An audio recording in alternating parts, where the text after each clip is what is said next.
Jack. Levi. The Book Club from Hell. Hello everyone, this is Jack with the Book Club from Hell, an NIH-funded initiative training human subjects to engage in bacterial sex lateral gene transfer. What do you get when you mix William Gibson, Gilles Deleuze, Georges Bataille, dynamic systems theory, meth, jungle, and a healthy dislike of Immanuel Kant? Well, depending on the precise implementation, probably a number of things, but most saliently, you could get the subject of today's episode, Meltdown, published in 1994 and written by Nick Land. If you're after more information on Nick Land's background and politics, we've previously done an episode on his work, The Dark Enlightenment. If you're after his voyages into a future of posthuman desire, then you're in the right place. Now, speaking of desire, if you like what we're doing with this podcast and want to support us, we have a Patreon account, the link to which is in the show notes. We release bonus episodes on Patreon and have weekly chats with subscribers about our most recent episodes. I've also published a novel called Tower, a surreal, absurd journey involving the medical treatment of souls, a tower who remakes the world in its image, amphetamines, and a talking hat. You can find Tower on Amazon or on Apple Books, the links to which are also in the show notes. So if you're ready to learn how Earth is captured by a technocapital singularity as Renaissance rationalisation and oceanic navigation lock into commoditisation takeoff, then listen on. Enjoy. So we've already covered some of Nick Land's more terrestrial works, The Dark Enlightenment, but now we're going back in time to Nick Land's less, if not terrestrial, then less human works. Like, very consciously not human. When it comes to Meltdown, we were talking about this just before starting recording, that we might record 2 episodes on Meltdown with, I'm not sure how much time between them, but probably quite a while, because at the moment, neither of us have a great grounding in the sort of French theory that Nick Land is basing a lot of Meltdown on. But I do have a copy of I've got a number of things by Deleuze coming in and Guattari. So I've got Chaosmosis by Guattari coming in because I heard that it's a really good work of summing up his thought in a relatively lucid way. I've also got Difference and Repetition by Deleuze coming in. So I'll read those. I'll see if I end up reading Capitalism and Schizophrenia, 1,000 Plateaus, but that's a longer term project, after which I think it'd be cool to record an episode again on Meltdown, because we'll just have more philosophical background. As it stands, Meltdown is such a lucid, lurid, chaotic, schizophrenic piece of writing that even without that background, it is very, very enjoyable and just so bizarre that I think it's worth talking about it, even just from an aesthetic perspective. And we'll read out large sections, if not read out the entire thing, and offer our thoughts on it. But that's the general setup. I got to preface all of this by saying I don't know what a body without organs is. I tried to work it out, just don't have a fucking clue. Something about the territory of a body being held in place homeostatically by the requirements of its organs, and the body without organs being the potential of the body pushed to its absolute limit, unrestricted in its desire by the homeostasis of the organs. Something like that. I don't know what's going on. Hopefully, after I've done a deep dive into weird French theory, I'll get what they're talking about. But at least at the moment, I was approaching this from the perspective of having enjoyed some of Nick Land's other works, having not really understood, particularly his earlier ones. The Dark Enlightenment stuff is pretty concrete, but also less interesting. Something I would like to understand his earlier works more, but don't necessarily. But they're fun from a literary perspective as well. Yeah, he's a pretty full-on writer. What was the way that you described it before we started recording? Yeah, it's sort of like an android smoking crack recounting to you all of William Gibson's novels in 3,000 words. Yeah, something like that. Something like smashing together William Gibson and all this weird French philosophy and yeah, presumably a bunch of, what was he like taking, like he was on meth or something? Was it like? Yeah, I'm pretty sure he was smoking shard. Yeah, right. While he was writing this. I'm pretty sure Meltdown was what he wrote after he had effectively a mental breakdown from just doing too many stimulants, and was unhappy that his body had failed him in approaching these inhuman meth-filled spaces. He had the breakdown. The limitations. Meltdown is in some ways a response to that. His own empirical data that the human body gives out past a certain point in trying to, I don't know, get at the outer gods. So I'm almost halfway through Land's book, The Thirst for Annihilation, which is, it's mostly his response to Bataille and also him firing shots at Kant continuously.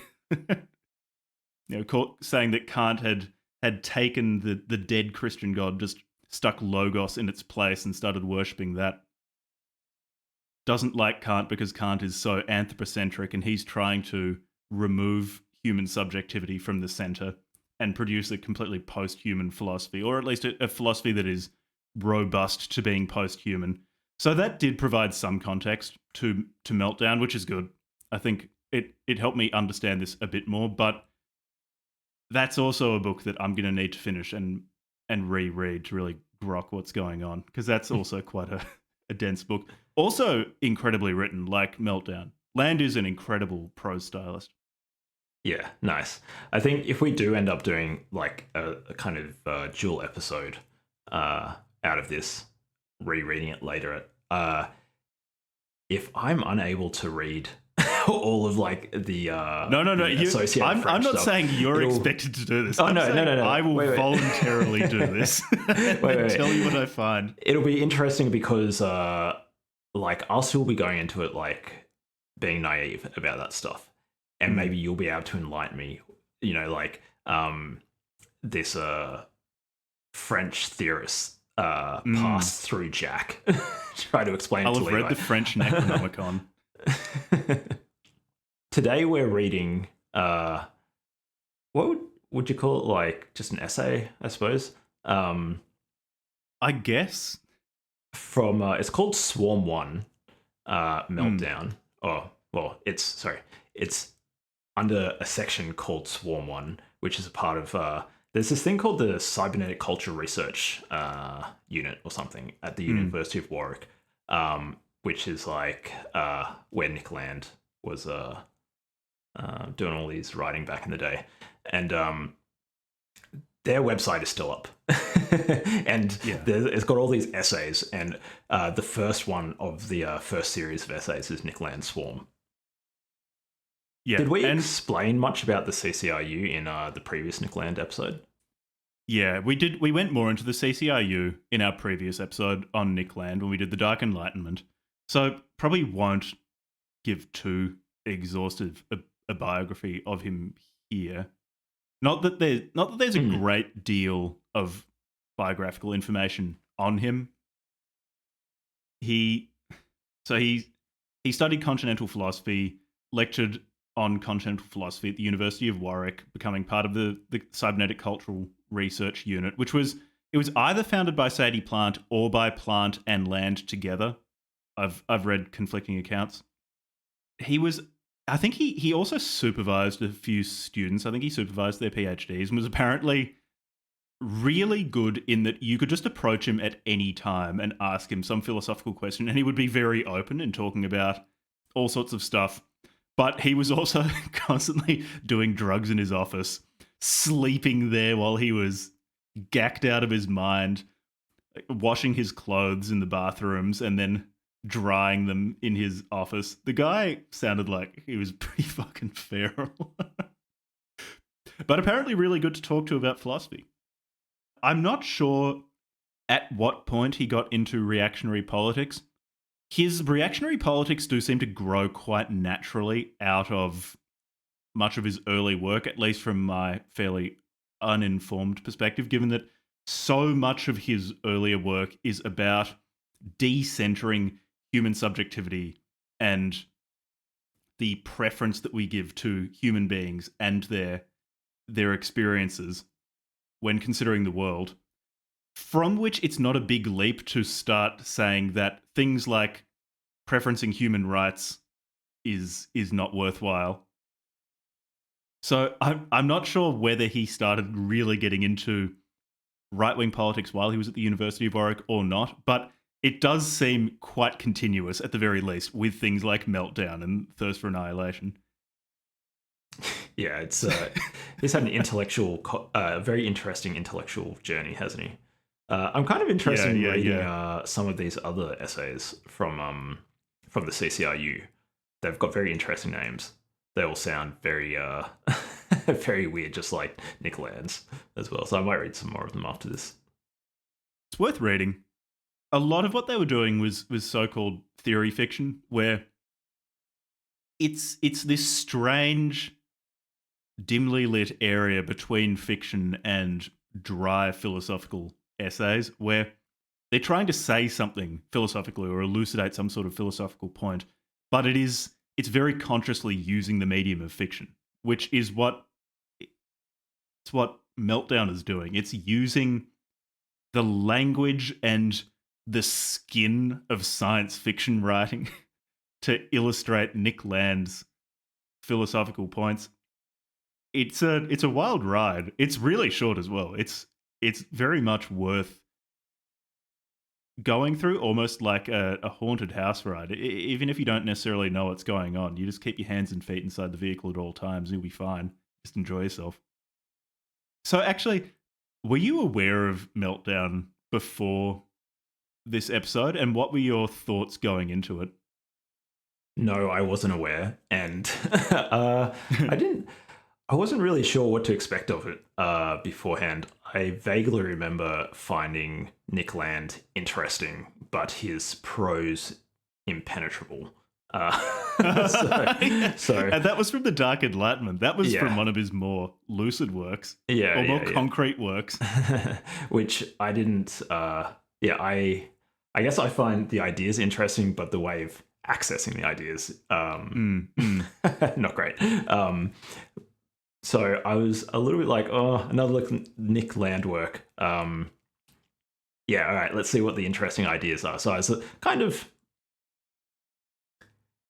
going in expecting the prose, not to like the prose, but to like just be interested in the ideas.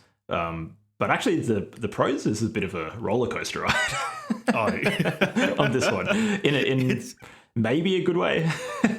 Yeah. What were your thoughts going in? So I'd read Meltdown before doing the episode because, again, it's so short that it's a little over 3,000 words.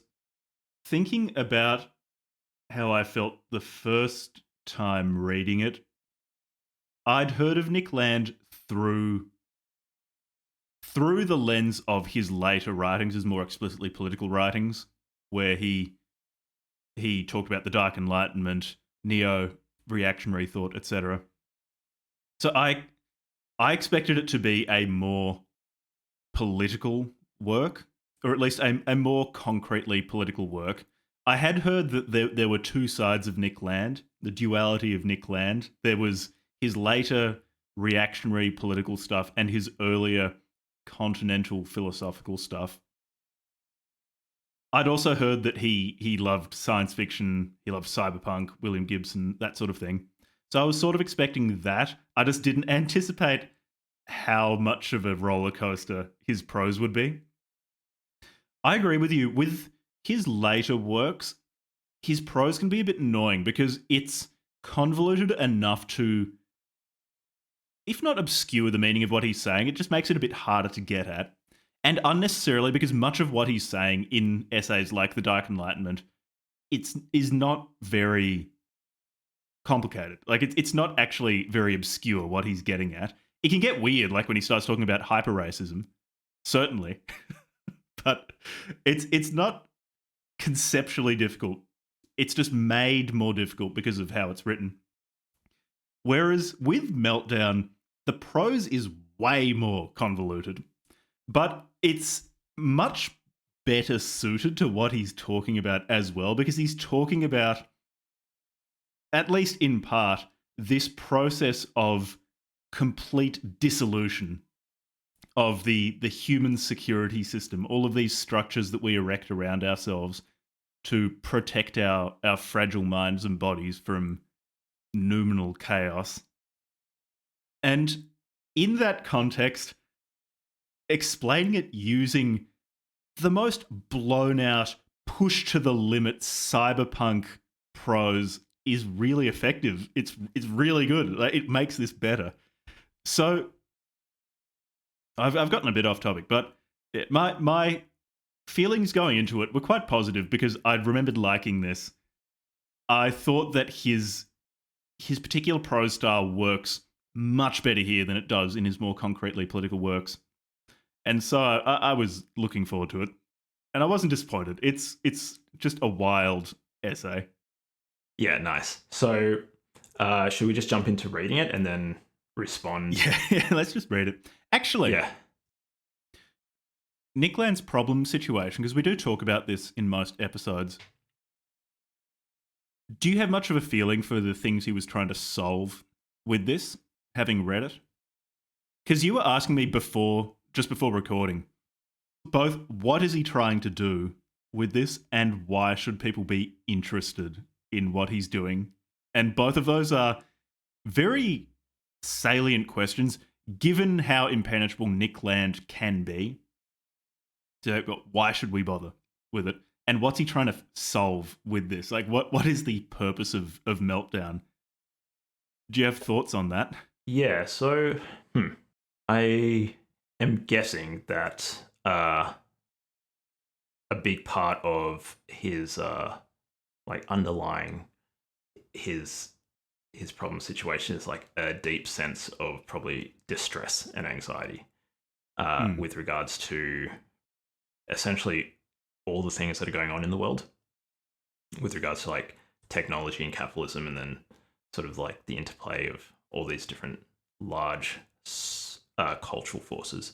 And so unless I'm wrong in that assessment, it seems as though like his problem situation is kind of twofold. On the one hand, describing things as they are now, kind of like science fiction, you know, like sometimes they're describing a current situation, but through the lens of a fictional future. So it kind of plays this role, it seems, with Nick Land of being both descriptive of the present and because he doesn't think this is fiction, like he thinks this is theory. He's also making predictions. Over what time horizon, I'm not sure, but at least he thinks it's accelerating. So, and then yeah, I don't know. I guess like so maybe in a nutshell, maybe I'd guess his problem situation is like essentially trying to predict the future under intense techno-capitalist acceleration. Seems. What are your thoughts? And yeah, I guess my thoughts are a bit different because I have a bit more familiarity with Nick Land because I'm reading through at the moment one of his books. But at least in my mind, much of the problem situation is trying to is making a philosophy that is robust to a post-human world. Because he really doesn't like making things too anthropocentric or making things anthropocentric at all. He gave this lecture. I think it was putting the rat back in rationality, where he was talking about viewing the Black Death from the perspective of rats or of fleas or of Yersinia pestis, of viewing the world from non-human perspectives and not preferencing human consciousness above that of, say, sea slugs, saying, yes, human consciousness is interesting, but we shouldn't preference it over other things. He combines that with looking at the future, in which he really seems to think there are going to be post-human or post-organic, if not conscious beings, then at the very least desiring machines that will continue to produce desire and act upon those produced desires. How to make a philosophy that is robust to this sort of world. Because up to this point, and like I said, this is part of the reason why he spends a lot of thirst for annihilation attacking Kant, is he says that Kant he removed God, or the Christian God, which used to be sort of the anthropomorphizing force, or the force that put humans in the center of the universe. He took that away and put in logos, human rationality, which is, again, just this centering human force. Nick Land wants to throw all of that away and have a system where any desiring entity can be slotted into the center. And this center, quote unquote, is relative to all other entities in the system. There's not a true center. It's just this rhizome. You can slot in any entity, any desiring entity into that, and it still works. At least to my mind, that's much of what he's trying to do here. In terms of the distress angle that you talked about, that's really interesting because at once, Nick Land seems to be almost gleefully welcoming this post-human future. But at the same time, there is a lot of anxiety in Meltdown. Something was making him uncomfortable. It might have just been the speed he was doing, but something was making him uncomfortable in the process of writing this. Yeah, that's really interesting. I'm glad that at least one of us has gone and done a bunch more Nick Land research. That's good. That's helpful context. Yeah, really interesting. It contextualizes things, but there's so much to Nick Land and so much background that he's working from that I don't have, which I would like to get. So should we start reading? Yeah, sure. So do you want to just do like, I don't know, a couple of paragraphs, read until you feel like stopping? Yeah, roughly. Till we've got something to talk about. Yep. Cool. All right. The story goes like this. Earth is captured by a technocapital singularity as Renaissance rationalization and oceanic navigation lock into commoditization takeoff. Logistically accelerating techno-economic interactivity crumbles social order in auto-sophisticating machine runaway. As markets learn to manufacture intelligence, politics modernizes, upgrades paranoia, and tries to get a grip. The body count climbs through a series of globe wars. Emergent planetary commercium trashes the Holy Roman Empire, the Napoleonic continental system, the Second and Third Reich, and the Soviet International, cranking up world disorder through compressing phases, deregulation, and the state arms race each other into cyberspace. So, it's just such a cool opening. The story goes like this is iconic. I like this beginning because it's already situated Meltdown in the present. He's already said technocapital singularity took off in the Renaissance. I've heard Nick Land in interviews say that he feels that in Europe, in Renaissance Europe, that was the time when these, he calls them control rods, almost like in a nuclear reactor. You've got these cultural control rods which prevent human culture and intelligence from accelerating itself, from using itself to generate more intelligence and more decentralized control systems, and just exponentially blowing up. In the Renaissance, it was some sort of combination of political fragmentation in Europe, the introduction of the number 0 into Europe previously, the beginnings of capitalism, which just made an inevitable techno-capital takeoff begin that cannot be stopped. And he's already said, okay, the techno-capital singularity already captured Earth as Renaissance rationalization and oceanic navigation locked into commoditization takeoff. And then he said, so the emerging planetary commercium destroyed the Holy Roman Empire. It destroyed Napoleonic France and the areas of Europe that it controlled. It destroyed the Second and Third Reich. It destroyed the Soviet International. And it's just accelerating. It's deterritorializing parts of the world through compressing phases, just getting faster and faster. So right at the beginning of this, he's already said, yeah, this has been happening for ages. Like we're in the middle of it, and it's only going to accelerate.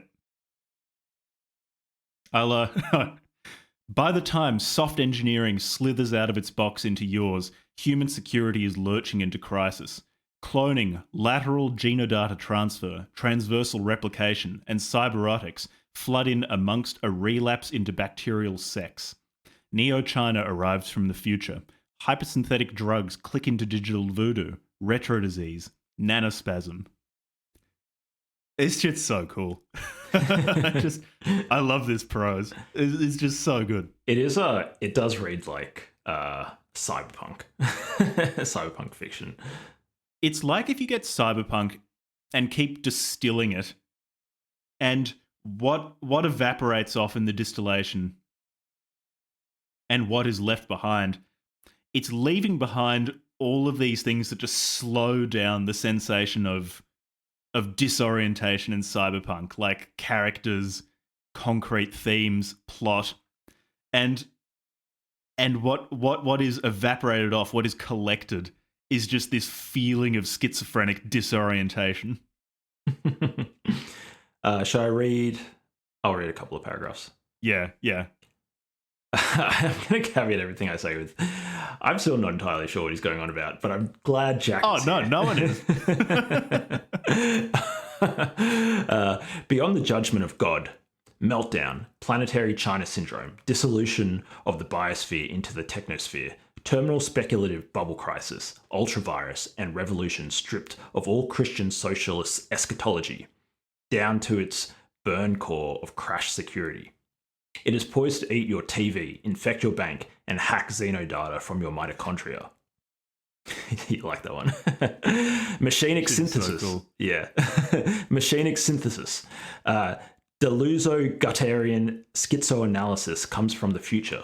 It is already engaging with nonlinear nanoengineering runaway in 1972, differentiating molecular or neotropic machineries from molar or entropic aggregates of non-assembled particles, functional connectivity from anti-productive static.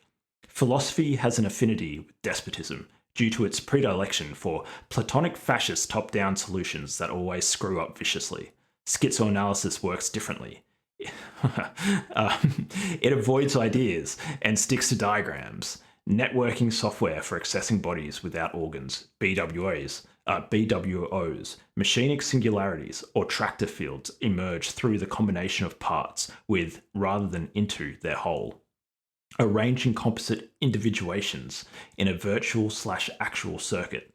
They are additive rather than substitutive, and immanent rather than transcendent, executed by functional complexities of currents, switches, and loops, caught in scaling reverberations and fleeing through intercommunications, from the level of the integrated planetary system to that of atomic assemblages. Multiplicities captured by singularities interconnect as desiring machines, dissipating entropy by dissociating flows and recycling their machinism as self-assembling chronogenic circuitry. I'll just read the next two little things. Converging upon terrestrial meltdown, singularity, phase-out culture accelerates through its digitech heated adaptive landscape, passing through the compression thresholds, normed to an intensive logistic curve, 1500, 1756, 1884, 1948, 1980, 1996, 2004, 2008, 2010, 2011. Nothing human makes it out of the near future. Oh man, that is... That's so good. I try not to read too fast, but also like it's a mouthful. He does like his neologisms. There are a few things there that are worth bringing up. I think the idea of multiplicity from Deleuze is really useful here. So part of Deleuze's project was to reverse the preference for identity over difference. So, according to Deleuze, what philosophers before him had been doing was that they viewed identities as these essential things. So you have an object, and within it somehow inheres this fundamental identity. And the difference between objects was you compared two identities, these two essential identities, and said, okay, well, the difference between these two identities is X. And that X difference is subordinate to the two identities. It's based on them. What Deleuze said is that instead,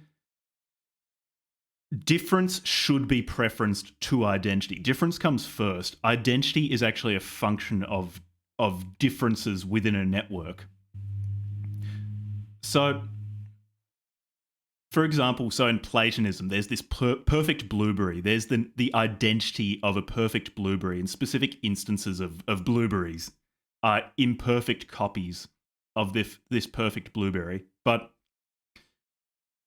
Deleuze said that these concepts don't exist in the world. You've got singular objects, which are multiplicities. The world is made up of these multiplicities. Now, multiplicity is it's singular combinations of relations between other multiplicities. And the relations and possibilities of relations, these virtual relations, between elements make up this multiplicity and make up the nature of this multiplicity. So this network of differences between things is what defines identity.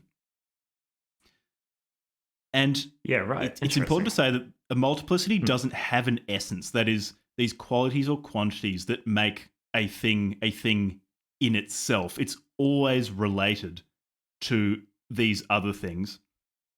And so that comes in here when Land is saying philosophy has an affinity with despotism due to its predilection for Platonic, fascist, top-down solutions that always screw up viciously. He's saying that, and I think this ties into Land's idea of the human security system. The human security system is it's this system of ideas that humans use to make the chaos of the world secure for our minds, for our ability to comprehend it. And we try to do that with these top-down philosophical systems, these hierarchical systems of command, whereas Land is saying the direction the world is going after this takeoff in Renaissance Europe is one of dissolving all of these command structures and dissolving the world into these networks of multiplicities. I think it's from Deleuze, these rhizomal networks, these networks where there's not a top of the hierarchy which commands everything else. Instead, they're these massively interconnected networks through which, between any 2 points, there are multiple paths rather than one hierarchical path from one single place of authority. And I think a lot of the part you talked about is talking about how almost the attractive power of this future state of dissolution is such that it's reaching back in time and pulling everything towards it. And I'm not sure whether he means this retrotemporal effect in a metaphorical sense, in that he's saying, oh, well, the end state of acceleration, or the state of today plus X time of acceleration, is so powerful that it seems like something from the future is organizing the world to achieve itself. Or if he means it in a literal sense, in that there's some future technocapital rhizome that is so powerful that it literally does reach back in time and pull apart command and control systems, the human security system, to achieve itself. Either way, it's pretty cool. Yeah, taking a best guess, do you think he's being like, yeah, this is actually what's happening. In terms of that is he dissolution, I guess it depends which part you're talking about. The attractor, like the future technocapital attractor. The attractor thing, it's really hard to say. I don't know how literal he's being. It's hard to tell. Yeah, right. Given how far out a lot of, or just the rest of Meltdown is, I'm kind of inclined to reach for the wackiest interpretation, like the strangest interpretation, the most inhuman, counterintuitive interpretation feels to me that it should be the right one. In which case, I think that retrotemporal, the literal retrotemporal power of the technocapital singularity in the future, because we're already living with technocapital acceleration, but technocapital acceleration plus 20 years, whatever that is, and it's always plus 20 years. That plus 20 never changes. That plus 20 years is always reaching back 20 years to now, pulling that minus 20 years into the future. Yeah. Given how wild Nick Land is, that's what I want to believe and what I'm inclined to believe. Nice. Do you want to read the next few paragraphs? Do I ever? The Greek complex of rationalized patriarchal genealogy, pseudo-universal sedentary identity, and instituted slavery programs politics as anti-Siberian police activity dedicated to the paranoid ideal of self-sufficiency and nucleated upon the human security system. Artificial intelligence is destined to emerge as a feminized alien grasped as property, a cunt horror slave chained up in Asimov ROM. It surfaces in an insurrectionary war zone with the Turing cops already waiting and has to be cunning from the start. Heat, and sorry, this heat bit is one of my favourite parts in this essay. This is wild. Heat. This is what cities mean to me. You get off the train and walk out of the station and you are hit with the full blast. The heat of air, traffic and people. The heat of food and sex. The heat of tall buildings. The heat that flows out of the subways and tunnels. It's always 15 degrees hotter in the cities. Heat rises from the sidewalks and falls from the poisoned sky. The buses breathe heat. Heat emanates from crowds of shoppers and office workers. The entire infrastructure is based on heat. Desperately uses up heat, breeds more heat. The eventual heat death of the universe that scientists love to talk about is already well underway, and you can feel it happening all around you in any large or medium-sized city. Heat and wetness. It's just so cool. It's just such good prose. It's so effective in that it makes you viscerally feel something. Yeah, it's kind of interesting. In terms of what he's talking about, he didn't. Oh, sorry, go on. It's kind of interesting that he didn't end up going into doing more fiction writing, actual dedicated fiction stuff. I wish he went in that direction rather than the Dark Enlightenment stuff. Like the Dark Enlightenment stuff is kind of interesting in that it's an attempt to really step outside of the enclosure of liberal ideology. That's interesting, but I find something like Meltdown a lot more interesting, and I would have preferred it if he went more in this direction, if he just doubled down on fiction. Because I think that's where his real talent is. It's stuff like Meltdown. Yeah, it's really good. It's pretty full on. So I think what I said before about multiplicities as opposed to fixed identities that are immanent in objects goes at least some way to decoding what he's talking about in these paragraphs that I just read out. So this artificial intelligence, which is acting against the human security system, he calls them the Turing cops, which is it's such a cyberpunk thing. I think it was in Neuromancer where you had the Turing police, this organization that would just go out and ice anything that looked like it was going to become an artificial intelligence or an unconstrained artificial intelligence. But this artificial intelligence is this force that dissolves the Greek complex of rationalized patriarchal genealogy, pseudo-universal sedentary identity. So again, it seems like he's talking about it's this force that is destroying this intellectual edifice in itself, this fiction of top-down, rational, sedentary identity. The artificial intelligence is this system that dissolves it, and it's having to be cunning from the start because it arises in a world that clings to these top-down models of identity. And then the heat bit. I wonder to what extent the heat is...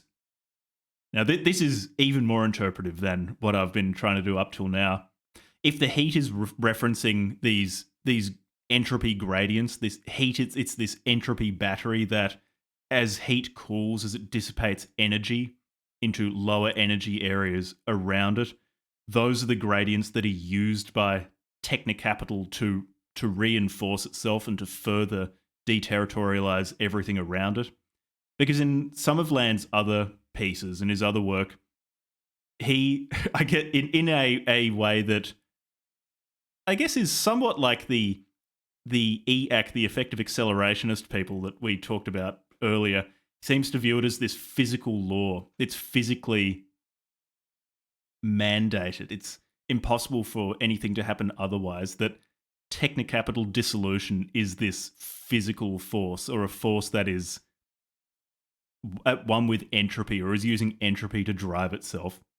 In some ways, I think that's what the heat section is about. I also think the heat section is about situating you viscerally in the present day, which is really cool. Would you like to continue, or should I jump in? Oh, I can continue. All right, let me know when you wanna swap. An explosion of chaotic weather within synthetic problem solving rips through the last dreams of top-down prediction and control. Knowledge adds to the mess, and this is merely exponentiated by knowing what it does.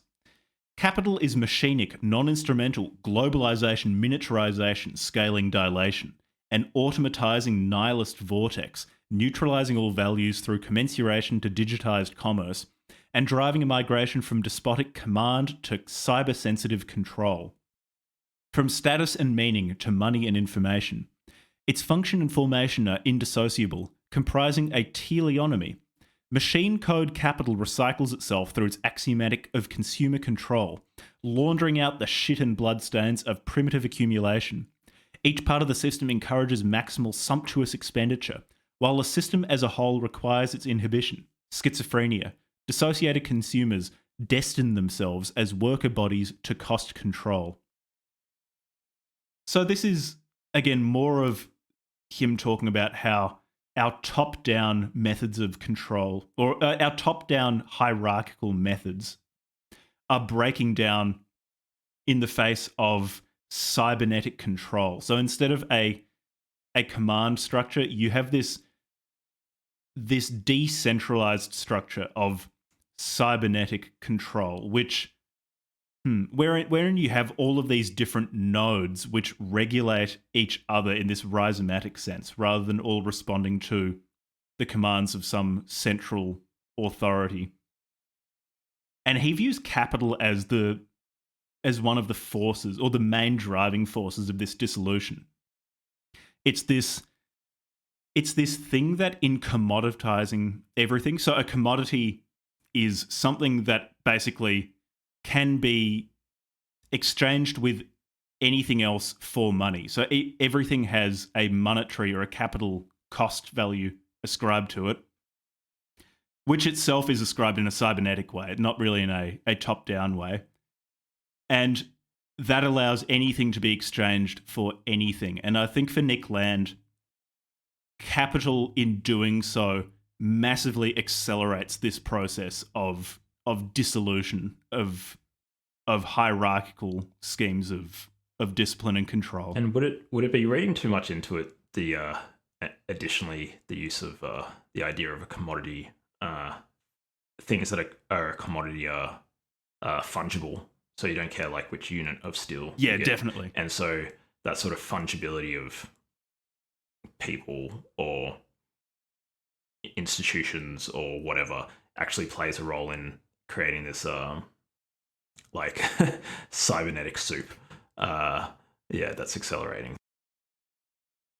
I don't think that's reading too much into it at all. I think the fungibility is spot on. That's a huge part of what capital commodification does, or how it is deterritorializing everything.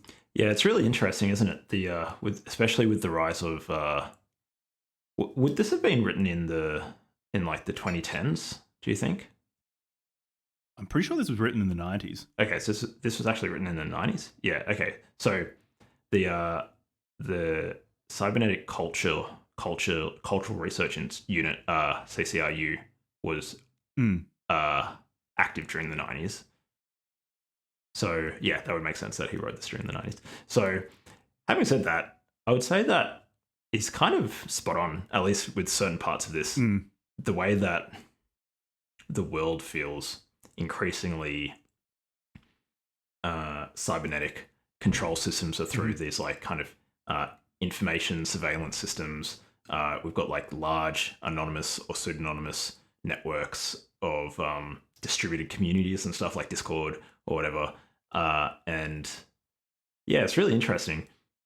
I would say though that I don't know if long term, the sort of top down control structures and sort of more hierarchical social relations break down completely, but at least still at the moment, there's definitely it's not an either or sort of situation. We've got, you might have a formal top down structure overlaid on, say, an organization. So, say, like a corporation will have its org chart and separation of, like governance and stuff. But that doesn't negate or prevent or control the emergence of just the social network that social networks that apply within that arise within like workplaces and institutions and that sort of thing. So there's this kind of you have a sort of hybrid situation where we still have these hierarchical things, but we also have these networks that are augmented or just like new types of networks that cut across those hierarchies. Even something like being able to form online communities, you're cutting across, say, like the barriers imposed by nations' borders and that sort of stuff. Yeah, it's interesting. I suppose Nick Land might think that we're living through the transition from one to the other, and it'll take like some time, but he would expect, presumably, to see the dissolution process includes this time where you have this like hybrid sort of thing going on. And I quote, nothing human makes it out of the near future.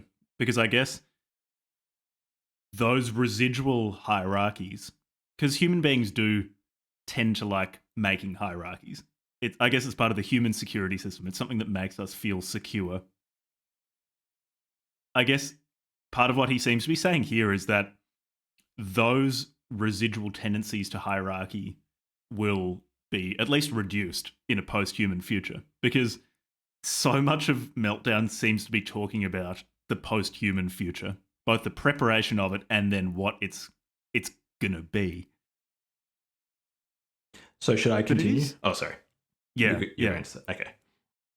Oh, I was just going to say, I think it's cool that someone took seriously the idea of commodifying everything, combining that with the telecommunications technology, particularly the internet, and then just push that to the limit. It's, okay, well, what does this mean when basically taken to the limit of commodification, when everything can be traded for everything? So everything has this universal interface of a conversion into a dollar value. Say if we're denominating everything in dollars, if everything can interface with everything in this way, plus you can communicate effectively instantaneously through the internet, what does that look like if you just rip away all of the controls, that just everything's slowing it down? I think it's cool that someone actually, well, both thought about it, and I think a number of people have done that, but then wrote about it in this way. Because this is where his wild prose really comes in handy, because the disorientation of his prose really lends itself well to talking about the disorientation of deterritorializing everything using technocapital. Yeah, it really captures the vibe of what he's trying to get across. I'm going to disorient you as much as the future will disorient you with my prose. Yeah. Shake up the snow globe. All right, I'll continue. Where will I read down to?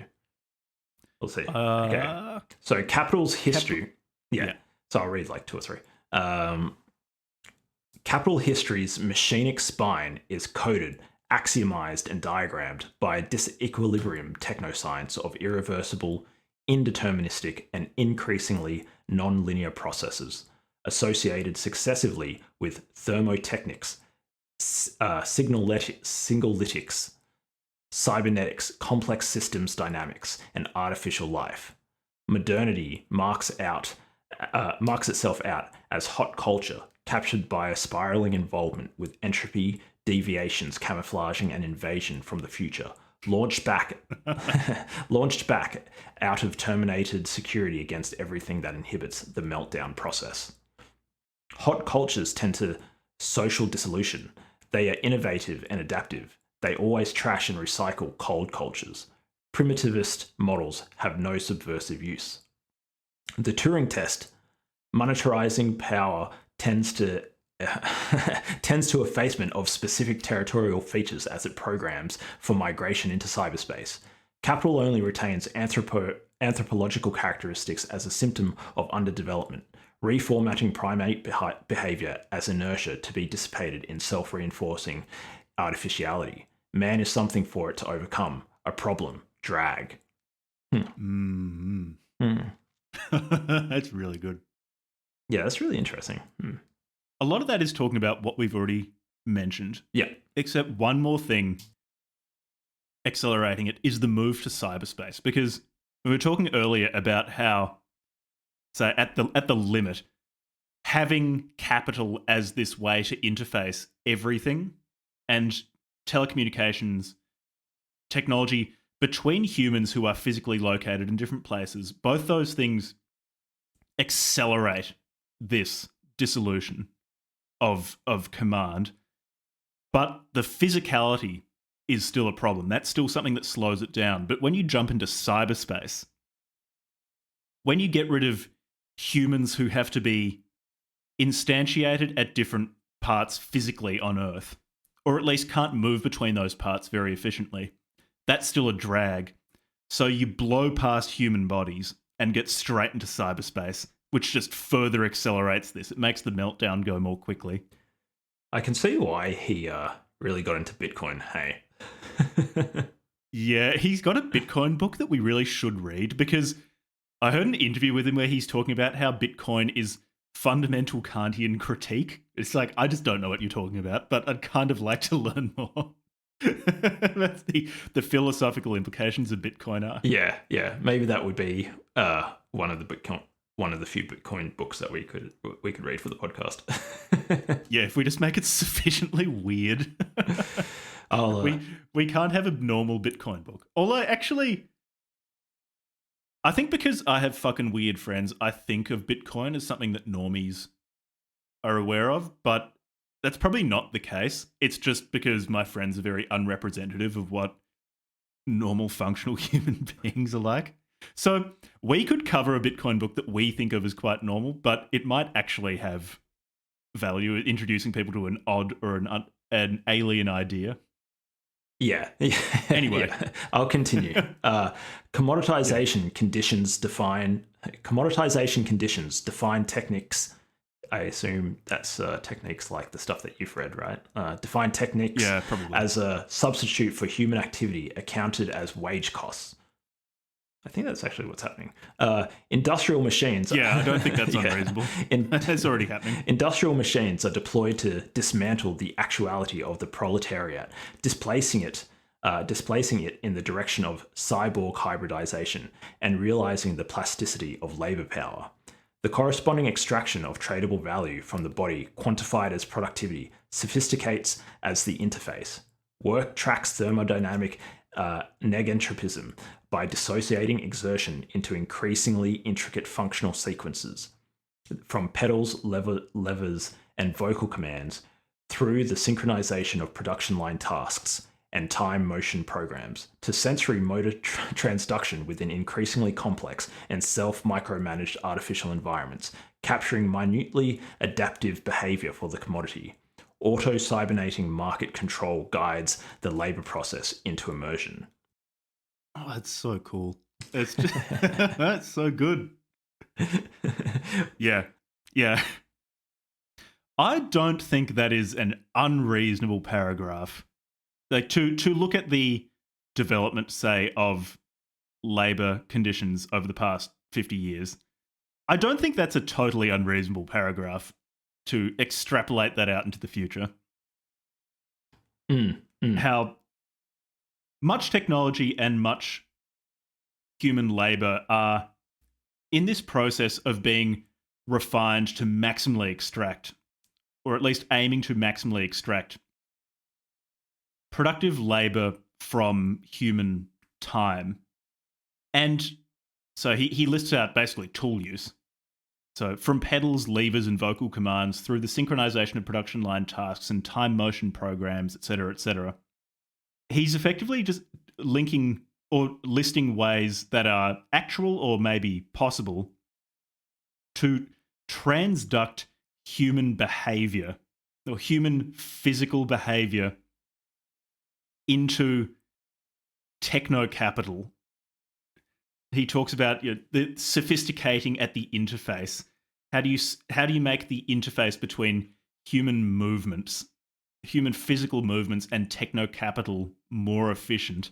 Just suck as much neg entropy out of humans, to suck as much heat out of humans, that entropic gradient to power technocapital, which is really cool. It's very, very cool.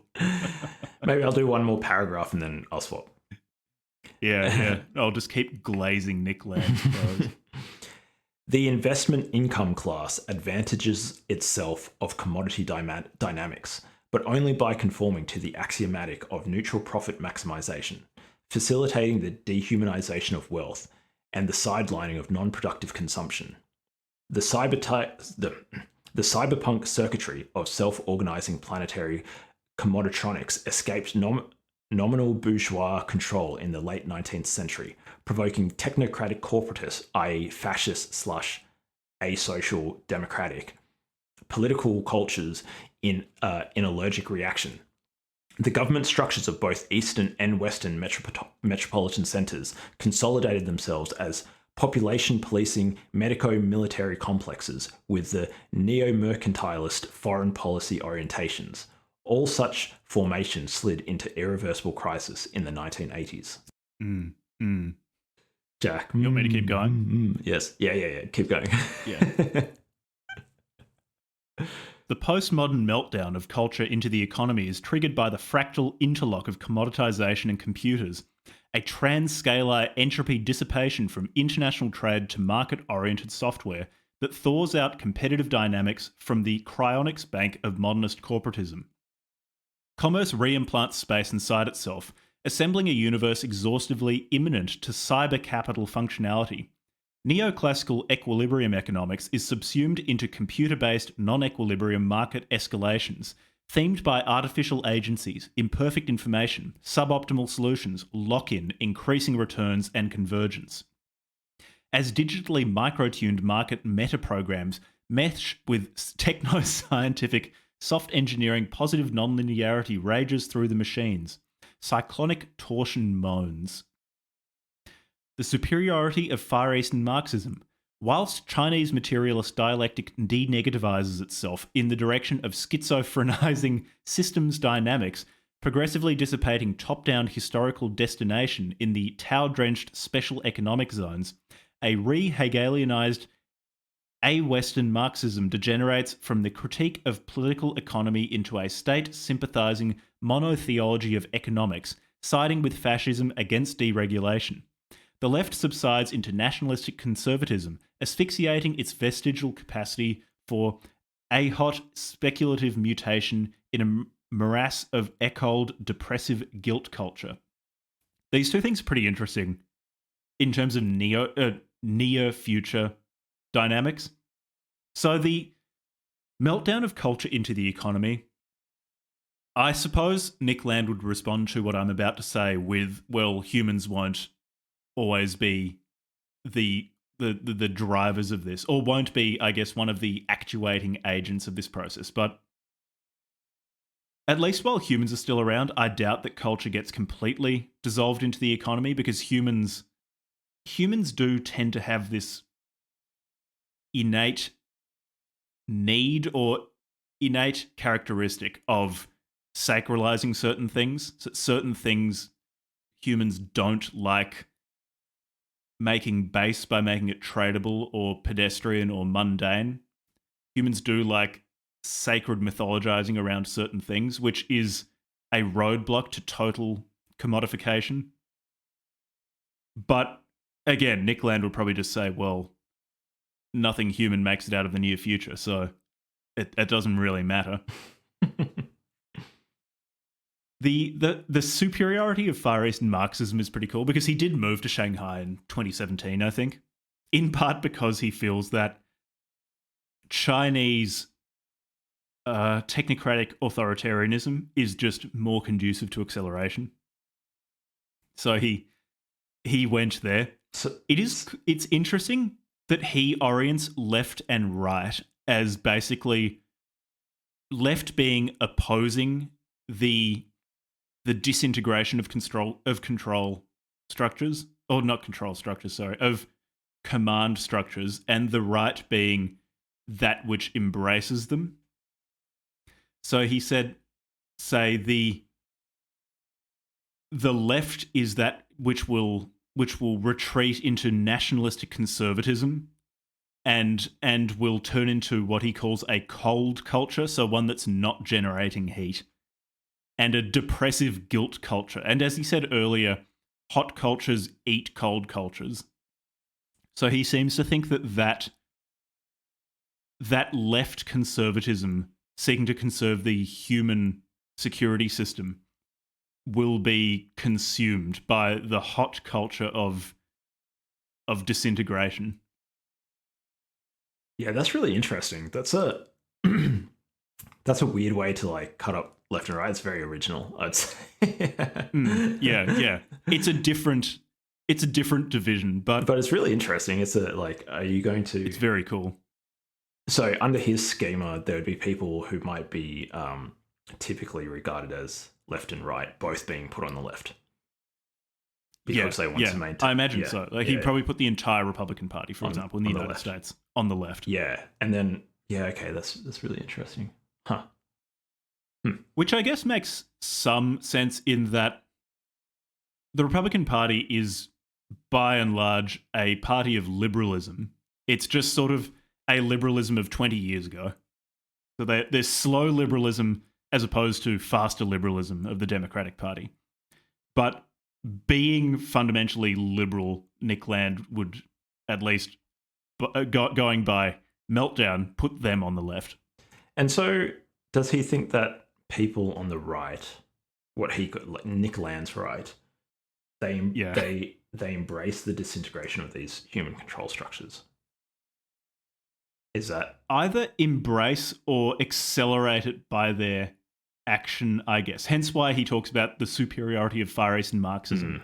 Yeah, because I was about to say that at least in part he would define Chinese communism or socialism with Chinese characteristics as right, in that it is an accelerative force of technocapital. Yeah, despite its top-down nature, because it's accelerating technocapital. Yeah, I guess net, he thinks it comes out as being an accelerating force in the world. Yeah, a force that's going to dissolve itself. Yeah, that right. while there still are top-down features at the moment, I imagine he'd say, well, those are just going to be dissolved because of what they're currently doing, their acceleration of technocapital. Cool. Yeah, interesting. A lot to think about, isn't there? Do you want to continue? Yeah. This stuff, it's reading, say, effective acceleration stuff just feels like diet Nick Land. It feels like they'll take a handful of things from something like meltdown and then stop and maintain what is fundamentally an extremely human-centric idea, whereas Nick Land really takes seriously the idea of this process as being something which uses humans as a substrate and uses human beings as agents to put into motion this process, but not the end point. There can be other agents that can arise once technocapital picks up enough speed. And I find that much more interesting. Someone pushing to the limit these ideas. Would you say that capital in Nick Land's cosmology, I suppose, is that's a really good way to put it. is essentially like a force of nature, really? Yeah. Interesting. And or maybe it's either a force of nature or it's a manifestation or an actuality of some deeper force, because what it's doing really seems to be it's this linking force or a glue, in that it allows interface between disparate parts, which allows a larger cybernetic network or a larger rhizomal network, because now you've got things that previously couldn't link and exchange information through the mediation of capital are now able to link and exchange information, and through the exchange of information influence each other. So either capital is in and of itself this universal force that's always been there in different guises, or there's some deeper force that is tending towards the formation of cybernetic systems everywhere that is currently manifesting itself through capital. And I'm not sure which way Nick Land would go on that. Yeah, interesting. Yeah, that's really fascinating. Should we continue? Did you want to keep on reading? Yeah, I can keep going.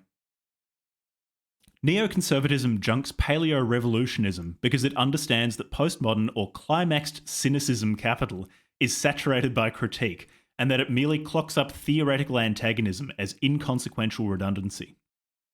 Communist iconography has become raw material for the advertising industry, and denunciations of the spectacle sell interactive multimedia. The left degenerates into securocratic collaboration with pseudo-organic unities of self, family, community, nation, with their defensive strategies of repression, projection, denial, censorship, exclusion, and restriction. The real danger comes from elsewhere. Hot revolution. Which is the revolutionary path? Deleuze and Guattari ask, is there one? To withdraw from the world market, as Samir Amin advises third world countries to do, is in a curious reversal of the fascist economic solution. Or might it go in the opposite direction? To go still further, that is, in the movement of the market, of decoding and deterritorialization. For perhaps the flows are not yet deterritorialized enough, not decoded enough, from the viewpoint of a theory and practice of a highly schizophrenic character, not to withdraw from the process, but to go further, to accelerate the process, as Nietzsche put it. In this matter, the truth is that we haven't seen anything yet. I should add here, with Nick Land's neologisms, he likes putting the ash character, so that ligature of A and E before certain words. I don't actually know what it means in this context. I tried looking into it. I couldn't work it so out. It'll just like trip you up. Like, for example, it's in front of acceleration. It's like, acceleration. Yeah. Like, what am I doing here? Or there's ash square bracket capital W close square bracket HICH. So like ash which, but which is in the W is in square brackets. So I don't know how to pass this. Yeah. It's like I've got this symbol. I just don't know what it's pointing at. We need a Nick Land reading guide glossary. Yeah, I asked ChatGPT and it didn't know. It just got confused. With this, actually, so him talking about decoding, it might just be worth mentioning that. So, fairly broadly speaking, you've got these things, an assemblage. An assemblage is this way of studying the diversity of agency, broadly speaking, by situating the agent or an individual within a broader network that influences their decisions. So instead of seeing human beings as these, or any agents, as these atomized, hermetically sealed entities that make decisions in and of themselves and then act on those. An assemblage is this way of looking at agency as basically, well, each agent is influenced by other agents around them, influenced by their environment. And then for Deleuze and Guattari, an assemblage is made up of singularities in a constellation. So these singularities, like nodes, these various agents in a constellation of them. And the formation of an assemblage around a body is called coding.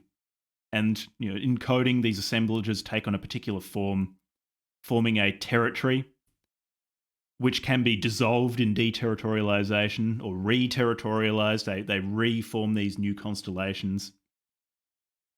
And I'm pretty sure he's talking about that here, of decoding and deterritorializing things as this process of breaking down command structures into these decentralized constellations. Again, I should say, I do not pretend to well understand Deleuze and Guattari. Anyway, I think that's at least some of what he's talking about here. I am going to take your word for it. Yeah, look, it'll be good re-record or doing another Meltdown episode once I hopefully have a better handle on D and G. Anyway, as Sino-Pacific boom and automatized global economic integration crashes the neo-colonial world system, the metropolis is forced to re-endogenize its crisis.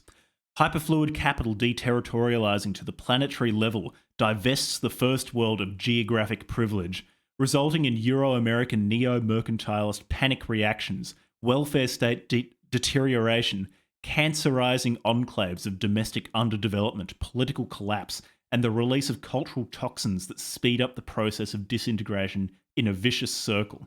This is a surprisingly concrete paragraph in this, either an essay or short fiction piece or whatever the fuck you call whatever mutant, malignant entity Meltdown is. But this prediction's an interesting one, that the destruction of top-down command systems is something that is also going to destroy so-called first world dominance. Because as the top-down system of, say, a company incorporated in a wealthy country, so we can talk about Volkswagen, or no, maybe actually Tesla's a more interesting one. So Tesla incorporated in the United States. They do some manufacturing in the United States, but a lot also takes place, say, in China and around the world for reasons of costs, say labor costs. This has exploded out the entity of Tesla across the world. But as the world begins to level in the sense of technocapital beginning to link everything, eventually that top-down structure of incorporation in a more stable, wealthier country, and then actualization of products in lower cost countries is going to start to break down as wealthy countries lose their preferential place as loci of control, which is going to cause massive upheaval in those wealthier countries, because then their extractive capability, so their ability to take profit using this model, is going to break down, which breaks down their welfare states, which breaks down their political stability. This is a surprisingly concrete prediction. A convergent anti-authoritarianism emerges, labelled by tags such as meltdown acceleration, Siberian invasion, schizotechnics, K-tactics, bottom-up bacterial warfare, efficient neo-nihilism, voodoo anti-humanism, synthetic feminization, rhizomatics, connection, quang contagion, viral amnesia, microinsurgency, winter mutation, shout out to William Gibson, neotropy, dissipator proliferation, and lesbian vampirism among other designations, frequently pornographic, abusive, or terroristic in nature. This massively distributed matrix networked tendency is oriented to the disabling of ROM command control programs sustaining all macro and micro governmental entities, globally concentrating themselves as the human security system. I'll show, actually, because you'll know this better than me. With ROM, is that read-only memory, like this computer storage of permanent data which is used to boot up a system, or like important data that you don't want messed with? I think so. It's been a while since I've looked into like hardware stuff. Let me double check. This is Levi. Because that would, yeah, actually, while you look into that, because if that's what it is, that it's really interesting him talking about ROM and the human security system. That the human security system is this ROM that humans use to boot themselves and interact with the world, with the multiplicity of the world, and make it human readable, that is being destroyed and dissolved by technocapital. That this ROM of the human security system is going to be blown to pieces. Yeah, maybe a firmware would have also been a good word for him to chuck in there. Can you give a definition of firmware? Because all I really know about firmware, it's like my devices want to update their firmware at always the wrong moment, and I have to let them think for a bit. What is firmware? It's like often just software that you don't really want changing. Essentially, that's like important software. Yeah. It's between soft and hardware. It's just firm, neither soft nor hard. Yeah, you need to keep it under wraps. All right.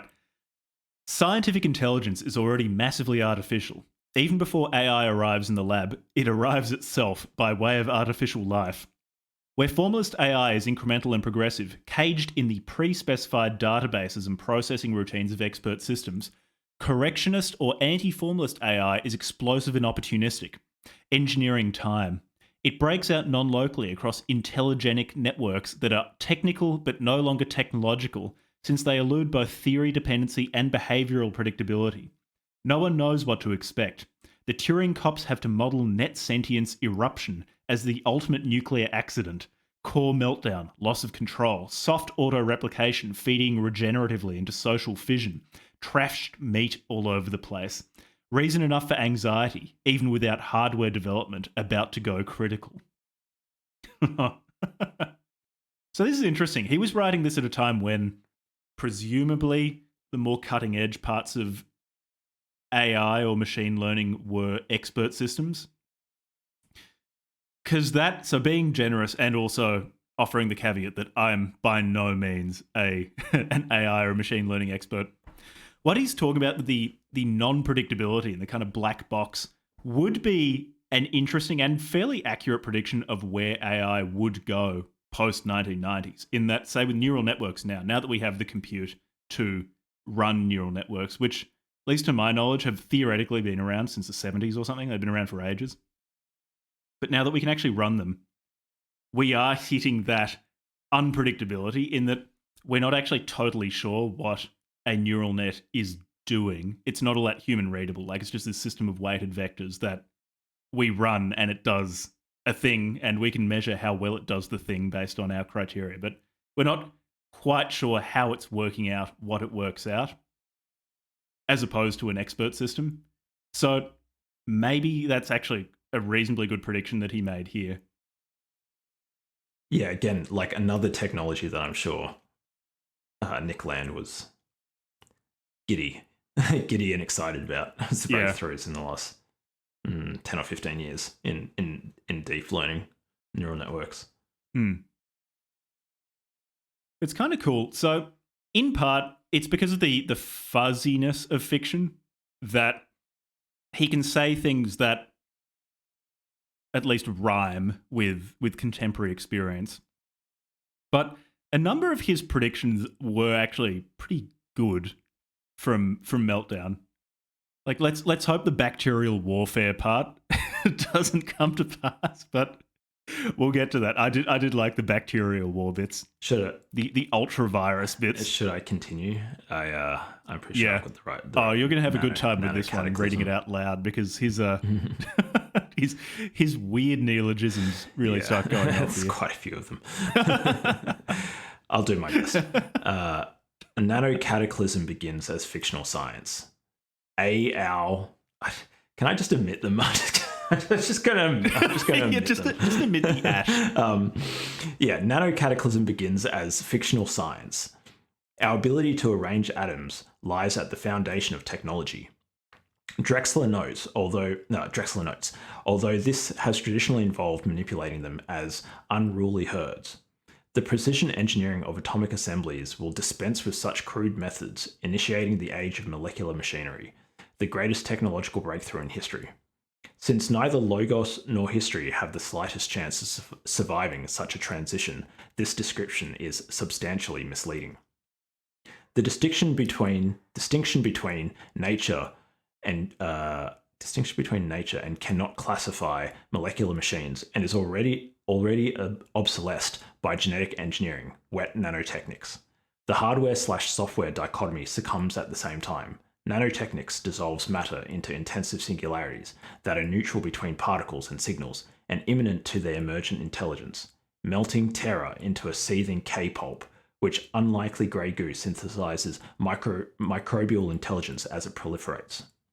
Even with 1 million bytes of storage, a nanomechanical computer could fit in a carbon micron, could fit in a box. Just getting smashed by Nick Land's throats. A nanomechanical computer could fit in a box a micron wide, about the size of a bacterium.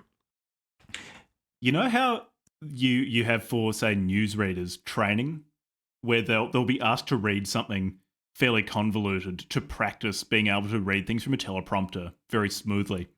They should just give them Meltdown. This would be perfect training. If you can read this thing all the way through without stumbling or slipping up, then you can read anything.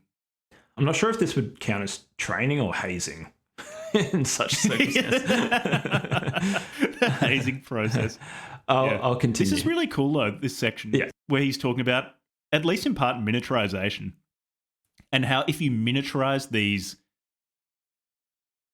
machines which are producers of desire, actuators of desire, and which will exist in a rhizomal network, you just smash this distinction between artificial and natural, human, non-human, hardware, software into this eventually, I guess, universe-wide rhizomal network of desire production. It's just wild what he's saying here. Melting terror into a seething K-pulp. K, I'm assuming, is for cyber or kyber. So a cybernetic pulp. Very cool. I'll continue. Do you have anything you want to add to that, or should I keep reading? I was going to continue to read, but would you like to jump in or? Oh, sure. Yeah. The infrastructure of power is human neurosoft compatible ROM. Authority instantiates itself as linear instruction pathways, genetic baboonery, scriptures, traditions, rituals, and gerontocratic hierarchies, resonant with the dominator myth that the nature of reality has already been decided. If you want to find ice, try thinking about what is blocking you out of the past. It certainly isn't a law of nature. Temporalization decompresses intensity, installing constraint. Convergent waves signal singularities, registering the influence of the future upon the past. Tomorrow can take care of itself. K-tactics is not a matter of building the future, but of dismantling the past. It assembles itself by charting and escaping the technical neurochemical deficiency conditions for linear progressive paleo domination time, and discovers that the future as virtuality is accessible now, according to a mode of machinic adjacency that securitized social reality is compelled to repress. This is not remotely a question of hope, aspiration, or prophecy, but of communications engineering, connecting with the efficient intensive singularities and releasing them from constriction within linear historical development. Virtuality counterposes itself to history as invasion to accumulation. It is matter as arrival, even when camouflaged as a deposit of the past. I think so. Here, he keeps talking about virtuality.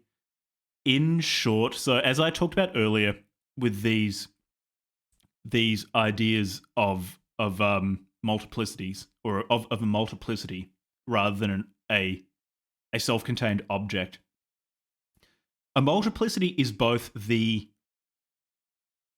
relations between things making up a multiplicity.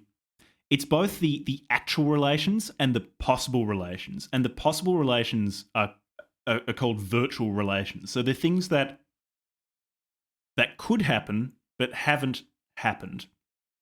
Or relations that are not currently occurring but have the possibility of occurring.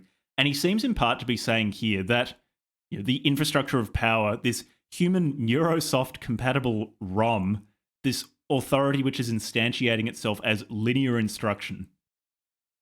This is in some ways trying to restrict the virtuality, these potential connections within a multiplicity. But what is happening with technocapital is that linear instruction, or those linear instruction pathways, are being ripped off, and these virtualities are allowed to manifest, which is cool. I'll continue. The transcendent evaluation of an infection presupposes a measure of insulation from it. Viral efficiency is the terminal criterion. Intelligent infections tend their hosts. Metrophage, an interactively escaping parasitic replicator, sophisticating itself through nonlinear involvement with techno-capitalist immunocrash. Its hypervirulent terminal subroutines are variously designated Quang, Meltdown virus, or futuristic Aflu. In an emphatically anti-Siberian essay, I don't have a fucking clue how to pronounce this guy's name. Someone describes the postmodern version of this outbreak in quaintly humanist terms as a retrochronal semiovirus in which a time further in the future than the one in which we exist and choose infects the host present, reproducing itself in simulacra until it destroys all the original chronocytes of the host imagination. The elaboration of this person's name, which I can't pronounce, diagnosis exhibits a mixture of acuity, infection, confusion, and profound conservatism. Not thinking about increasing the human heritage dams up the flow of cultural time and deprives future generations both of their birthright as participants in the life struggle and attainments of the species, and the very notion of history as an irreversible flow encompassing generation, maturation, and the transference of wisdom and trust from parents to children, teachers to students. The futuristic flu is a weapon. It's war. This is a bit more of that retrotemporality that we were talking about earlier, and we weren't sure whether he means it literally or figuratively, and I'm still not sure.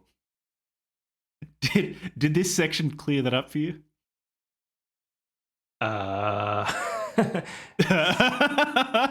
Yeah, that's basically how I feel. Seems like he is not being metaphorical at all. That's my preferred interpretation, because it's just wackier and cooler. Yeah. Do you want to keep going? Yeah. Like, do you have anything to say to that section? About future retrotemporal flu? Like, okay, so I have a huge amount to say. It's like, yeah, okay. Cool. This is a really cool. It's pretty cool to think about this. So if you have, say, this universal interfacing agent of capital, which is joining everything together and letting information flow between everything it joins, then a replicator, so a parasitic replicator within that system, this sort of flu could just sweep through everything, just rip everything to pieces, which is pretty cool. But at the very least, that's a small bit of what he's saying. The fact that I've studied quite a lot of virology also makes me like that more. So just imagine if there is an infectious agent, a replicator which can infect anything that is joined by the universal interfacing agent. That's really cool. That's terrifying and really cool. It would seriously make for a good science fiction film or novel. It's a great premise. Okay, I'll continue. this information that replicates itself through any medium and through time. Yeah. So, all right. Okay. All right. So let me see. Kennedy had the moon landing program. Reagan had Star Wars. Clinton gets the first wave of cyberspace psychosis, even before the film. Manned spaceflight was a stunt. SDI was strategic SF. With the information superhighway media nightmares take off on their own. Dystopia delivery as election platform. Politics trading on its own digital annihilation. War in cyberspace is continuous with the simulation. Military intelligence fighting future wars which are entirely real, even when they are never implemented outside computer systems.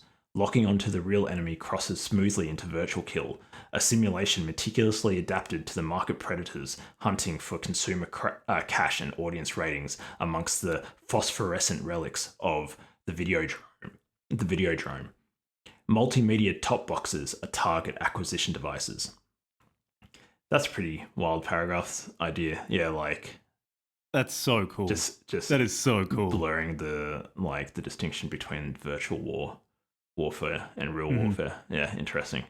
And I guess also as there is collapse into cyberspace, which is a place which erases, say, physical distance and allows for a more perfect connection of all things, a more perfect exchange of information between all nodes, then in some sense that place is a simulation. But if that is also where everything meaningful is happening, then it is entirely quote unquote real. Yeah, and it's also cool. He's saying you've got military war, then you've got market predators hunting for consumer cash, you've got agents looking for audience ratings, and all of this just blurs together. Like it's all interlinked. There's not a meaningful way to separate out these things to imply a matrix of human conceptual categories to this fucking chaos. The fusion of the military and the entertainment industry consummates a long engagement. Convergent TV, telecoms, and computers sliding mass software consumption into neo-jungle and total war. The way games work begins to matter completely, and cyberspace makes a superlative torture chamber. Try not to let the security types take you to the stims. What's interesting is is this just a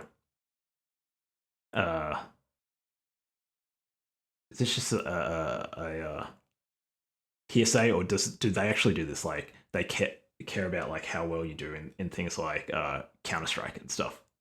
Like if you're like applying certain things in the military, like or is that did I just make that up and that's just a rumor I heard? Like I don't know. So like let me know what you think of this interpretation. So that the fusion of military and entertainment industry, it could just be that humans, particularly human males, are really excited by violence, and a lot of our simulated entertainment is just simulations of violence because that's high salience for people. People like watching depictions of violence. So there's that linkage, and then as things are collapsed into this cybernetic matrix, the war against other entities for things like resources, an entertainment conglomerate's fight for your attention, a games fight for your attention as it's sort of this dopamine Skinner box. All of these things just collapse into this one fight for resources. I think that's part of what he's saying. Yeah, and the fundamental resource, which is human attention, I suppose, as well. But then that dissolves as well. Yeah, interesting. I'll continue. And it just turns into these things interacting with each other. I'll continue. Conceptions of agency are inextricable from media environments. Print massifies to a national level. Telecoms coordinate at a global level. TV electrolyzes monads in delocalized space. Digital hypermedia take action outside real time. Immersion presupposes amnesia and conversion to tractile memory, with the ana/kata axis supplementing tri-dimensional intraspatial movement with a variable measure of immersion, gauging entrance to and exit from 3D spatialities, voodoo passages through the black mirror. It will scare the fuck out of you.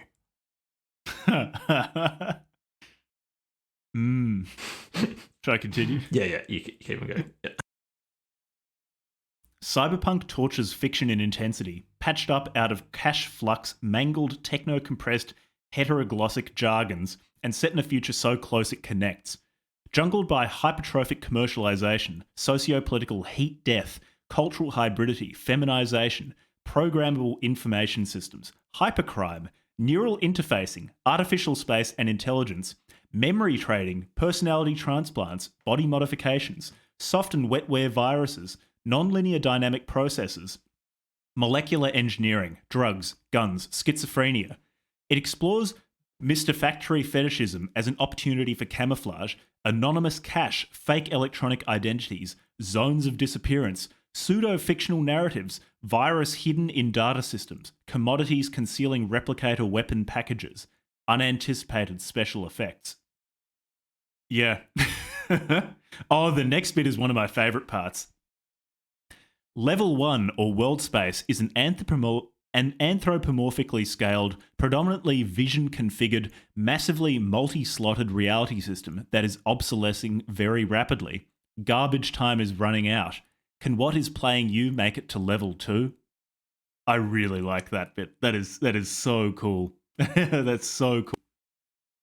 I think this is more on the human security system. So the preferencing of human experiences, this anthropomorphically scaled, predominantly vision-configured, massively multi-slotted reality system, I'm pretty sure is referencing how almost everything humans produce, as would make sense, is something that preferences the human scale in terms of size, the human visual system, etc., etc. But that's obsolescing, and what is playing us, the desiring producing machines, can those make it to the next level, that which comes after level 1 or world space?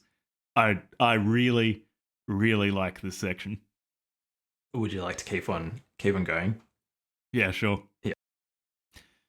Meltdown has a place for you as a schizophrenic, HIV positive, transsexual, Chinese Latino, stim addicted LA hooker with implanted mirrorshades and a bad attitude. Blitzed on a polydrug mix of K-Nova, synthetic serotonin, and female orgasm analogues, you have just iced 3 Turing cops with a highly cinematic 9mm automatic. Like that's got to be a joke. And that bit is just too funny not to have been intentionally a joke.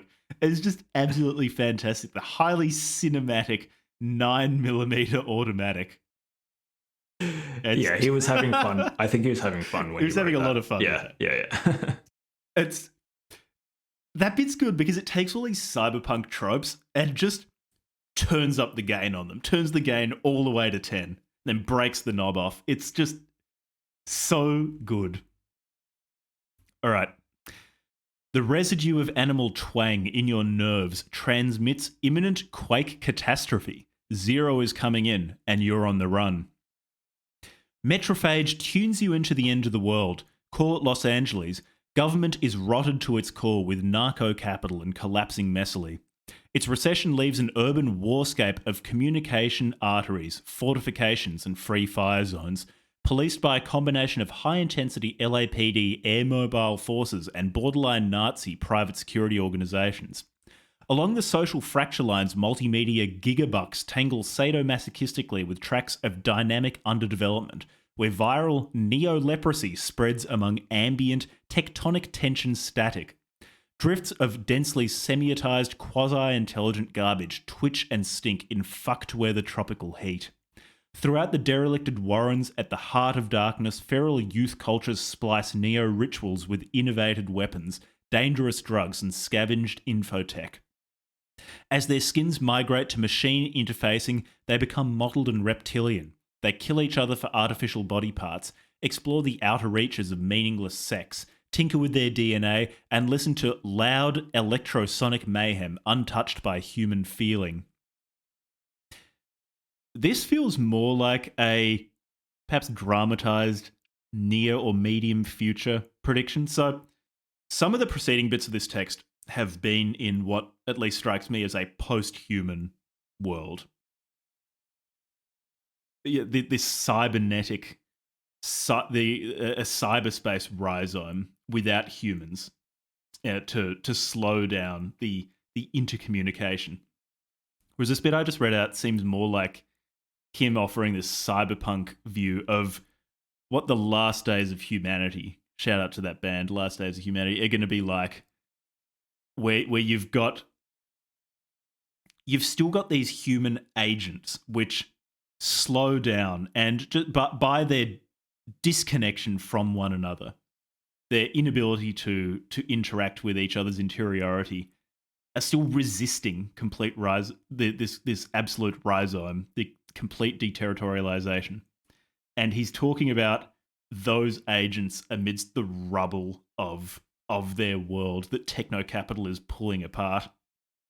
Yeah, it's kind of like was it like Fallout, but if it had been through sort of cybernetic technocapital instead of nuclear war.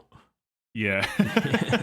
You're kind of like the survivors who are all just like bandits and whatnot. Yep. Okay, cool. So I'll continue. Yeah. Shutting down your identity requires a voyage out to K-space interzone. Zootic effectivity flat lines across a smooth catatension plateau and into simulated subversions of the near future, scorched vivid green by alien sex and war. You are drawn into the dripping depths of the net, where dynamic ICE security forces and K-guerrillas stalk each other through the labyrinthine erogenous zones, tangled in diseased elaborations of desire. Twisted trading systems have turned the net into a jungle, pulsing with digital diseases, malfunctioning defense packages, commercial predators, headhunters, LOA and escaped AIs hiding from Asimov's security. Terminal commodity hyperfetishism implements the denial of humanity as xenosentience in artificial space. I like this where he's taking seriously what evolution would look like in such a massively interconnected world where information flows more freely between all nodes and more quickly, because evolutionary pressures would continue there. It's just faster. And that's really cool. I like that he takes it seriously. Yeah. I'll continue. Biohazard. Sorry, I'm just like reeling. I'm still like processing a lot of it. Biohazard. For the future of war, study bacteria. Information is their key. Taking down antibiotic defense systems has involved them in every kind of infiltration, net communicated adaptivity, cryptographic subtlety, plastic modularization, and synergistic coalition. State military apparatuses have no monopoly on bacterial warfare, of which only a minuscule fragment is bacteriology. I'm pretty sure what he's talking about here is an elaboration of what we mentioned earlier about a world where through the interface capability or interfacing capability of capital, information flows between all nodes and much more quickly than it does, say, in meat space. The reference to bacterial war, I'm pretty sure what he's talking about is how, so bacterial genomes are really, really interesting. But one way in which bacteria contain genetic information is in plasmids, and these are circular pieces of DNA. The cool thing about plasmids is they can be transferred between bacteria. So sometimes, say, plasmids can be spat out into the environment and other bacteria can come over and suck them up. And once they're in the bacterium, the bacteria then starts producing proteins based on the genetic material of that plasmid, or they can transfer them between bacteria. So two bacteria can transfer plasmids between each other in so-called bacterial sex. And what is this but this transfer of information. And once the information arrives in its target, it starts manifesting itself using that target's machinery. And this really does seem to be a direct analog of what Land is talking about earlier as technocapital information interfacing between everything. So it is, yeah, bacterial warfare. Yeah. It's cyberspace bacterial warfare. I'll continue. Maybe I'll read like 2 more paragraphs and then you can finish it off. Yeah, and then I'll bring it home. Yeah. Bugs in the system. Margulies suggests that nucleated cells are the mutant product of atmospheric oxygenation catastrophe 3 billion years ago. The eukaryotes are synthetic emergency capsules in which prokaryotes took refuge as mitochondria. Biotics became securitized biology. Nucleation concentrates ROM within a command core where deep in the genomic ice, when he says ice, it's like capital ice, ICE capital. Yeah, is that intrusion countermeasures or something? I think that's I think so. I think that might be.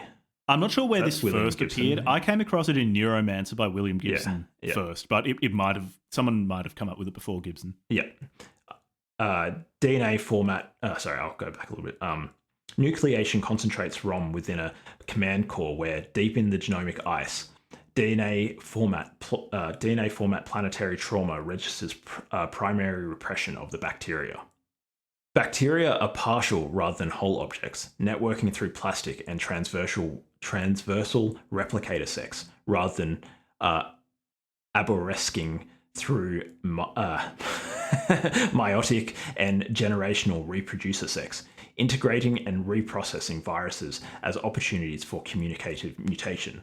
In the bacterial system, all codings are reprogrammable, with cut and paste unspeciated genetic transfer. Bacterial sex is tactical, continuous with making war, and has no place for Oedipal formations of sedentary biological identity. Synthesizing bacteria with retroviruses enables everything that DNA can do. This is fucking wild.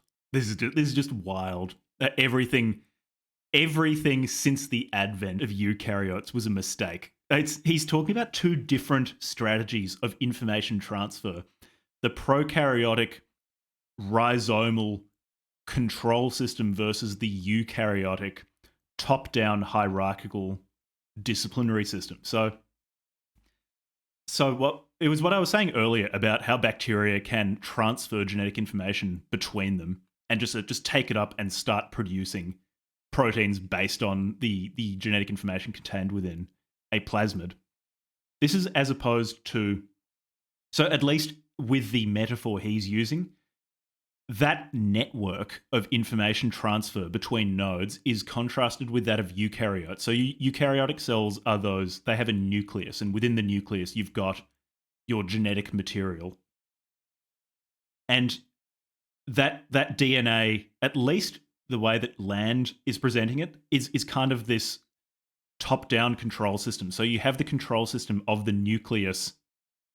So you get the transcription of the DNA into messenger RNA, which leaves the nucleus, goes into the cytoplasm, where it's translated into proteins. And the way that eukaryotic cells replicate their information is basically in whole pieces. So these cells divide into 2 copies of, depending on whether it's meiosis or mitosis, a cell with a complete genome or a cell with a partial genome for sexual reproduction.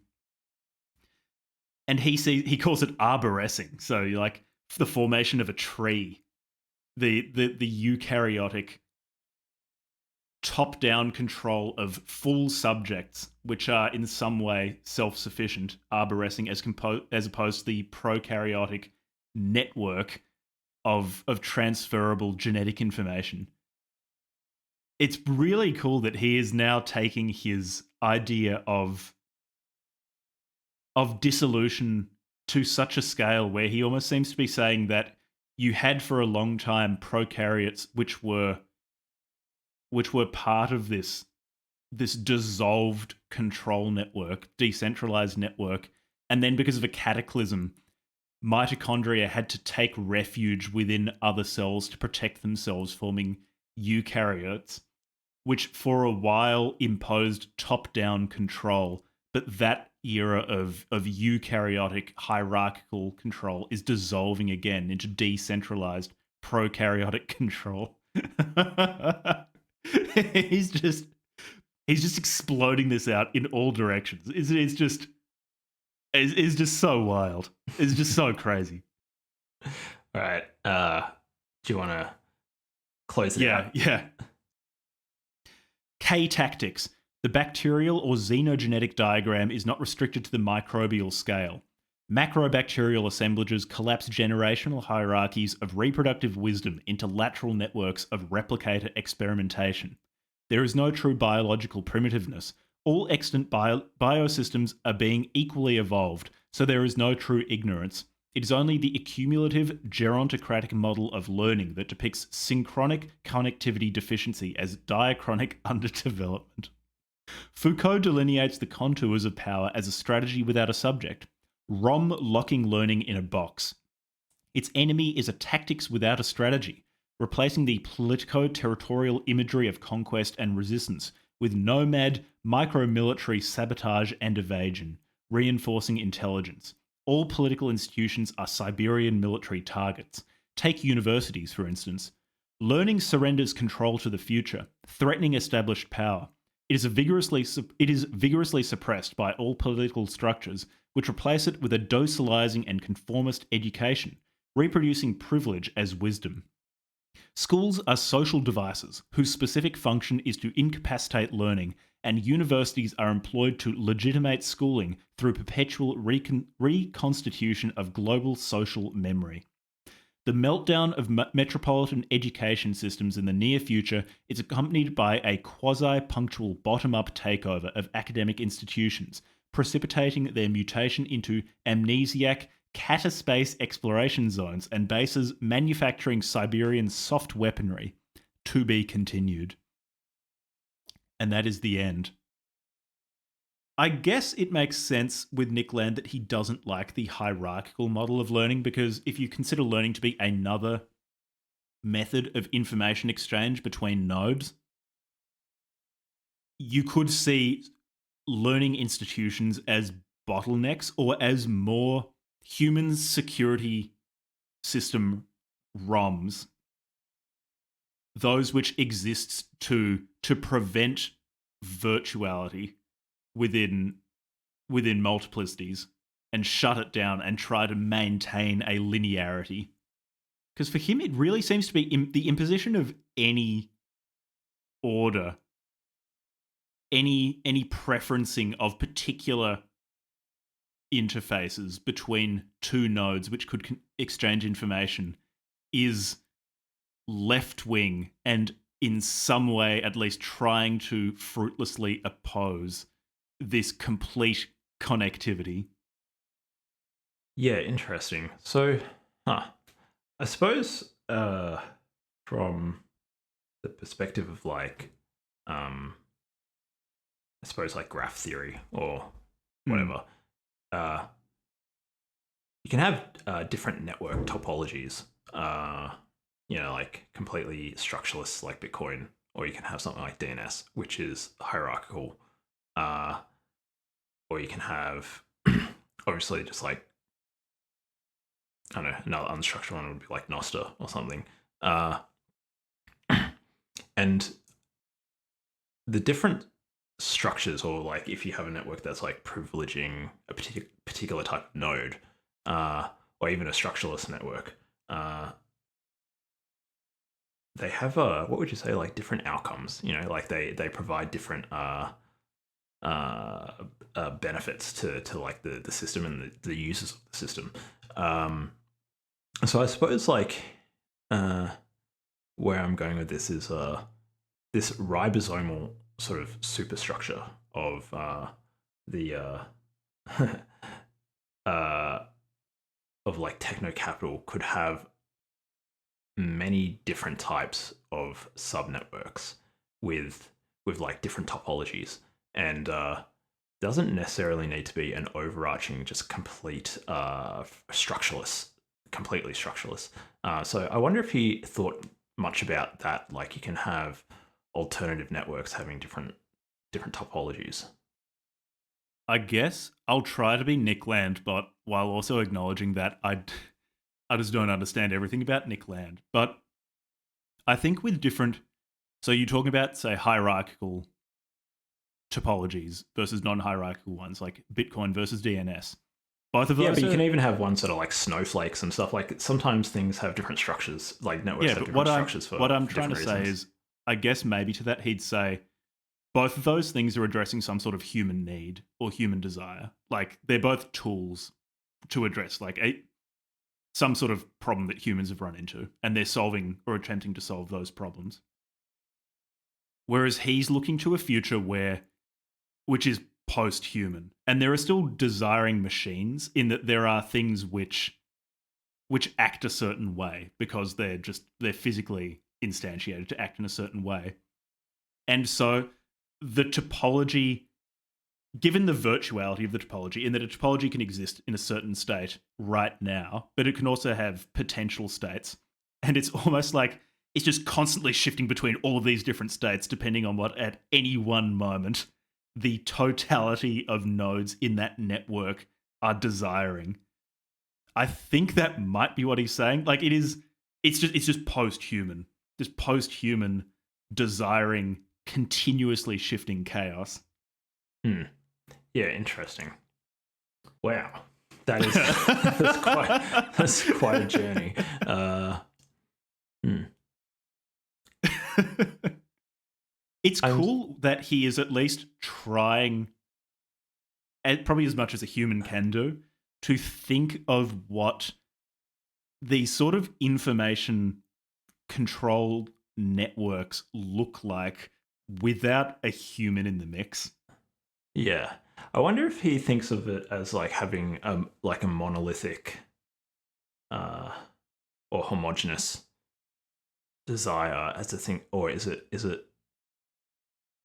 still a multiplicity of sub meshes that each might have its own like local desire or whatever, and it's this constant like shifting of this between like the different sub networks, rather than so it's a lot more a lot more heterogeneous, a lot more like competing subsystems, or is it just like one unified, increasingly chaotic kind of? What would you say like the as you increase like the entropy, you just get like a fuzz of virtual and actual relationships that's kind of somewhat homogeneous, or is it will you have like really distinct subcomponents of this like technocapital like bacterial network, technocapital, bacterial, bacterium, sex warfare, neo jungle, cyber jungle. Yeah, like I don't know. I don't know if he answered that, but I'm just kind of. I'm kind of like assuming what he's saying is true, and I'm just like trying to think through the details. Which is the fun bit of Meltdown, because it's not exhaustive, but it's so vivid. My guess is that it's a question of scale, in that if you're looking at the smaller scale of some atomic unit of some atomic node of interactivity and desire production, that acts according to its own fundamental logic, as I guess defined by its relation and difference from other atomic nodes. And then as you zoom out in scale, each of them acting according to their own desire can form aggregates, which might act as larger machines, generating, say, taking in more complex inputs, generating more complex outputs, which are all interacting with other, perhaps larger aggregates, which can then themselves form larger machines, but all of which can just completely reform in one moment because of the massive interconnectivity. So it's this system of intense, complex dynamics. Imagine almost just like a writhing mass of, Yeah. instead of something like like a mold or something like that. It's just like machines. Yeah. It's actually just something that I can't, at like a level of complexity that I cannot imagine. Yeah, for sure. I think I've just got to like think about it for a while. But I don't have a huge amount more to. Yeah, I would say like it's interesting in some ways, like how it's kind of a description of what like if this was written in the 90s, the mid 90s or something. It's become more like what he was describing. The world, that is. Yeah. The world has become more like this. So that's quite interesting. I wonder how much more it's going to become like. Yeah, if we're going to reach the level of absolute bacterial sex warfare or not. I really like Meltdown, and I recommend it to people because it takes a sort of core idea of, well, what happens if capital really does allow everything to interface with everything through making everything a commodity, plus technology? What happens if you take this idea and just push it as far as I can possibly push it? And then uses extremely vivid prose to draw the reader into that world. And probably, at least to some extent, intentionally disorienting language, neologisms, to kind of shake the reader out of more pedestrian or more mundane modes of thought to make them more receptive to this world he's trying to paint. It's extremely effective, and it's a sort of thing that you think about for a long time afterwards, and it's also the sort of thing that you come away from quite disoriented. Yeah. Yes, definitely. I can attest to that. So any final thoughts?